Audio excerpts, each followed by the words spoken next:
காக்கும் தேவனாம் இயேசு கிறிஸ்துவின் நாமத்தில் அன்பின் வாழ்த்துக்கள். 1 கொரிந்தியர் 6 அதிகாரம் 17 கர்த்தரோடு இசைந்திருக்கிறவனும் அவருடனே ஒரே ஆவியாய் இருக்கிறான். பிரியமானவர்களே, நம்முடைய வாழ்க்கை எவ்வாறு இருக்கிறது என்று நீங்கள் கொஞ்சம் சிந்தித்து பாருங்கள். நாம் கர்த்தரோடு இசைத்தவர்களாய் இருக்கிறோமா? நம் ஆவி, ஆத்மா, சரீரத்தை கர்த்தர் ஆட்கொண்டிருக்கிறாரா? அவருடைய வழிகளை பின்பற்றி நாம் நடக்கிறோமா என்று நாம் யோசித்து பார்க்கும் பொழுது அது எப்படி இருக்கிறது என்பது நமக்கு தெரியும்.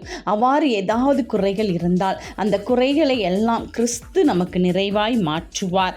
அவர் நிறைவாய் மாற்றும் பொழுது நாம் அவருடைய ஒரே ஆவியாய் இருப்போம்.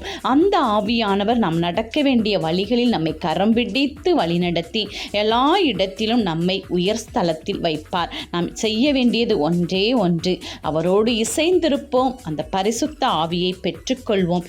தேவ மகிமை நம்மை சூழ்ந்து கொண்டு நம்மை ஆசீர்வதிக்கும். ஆமென்.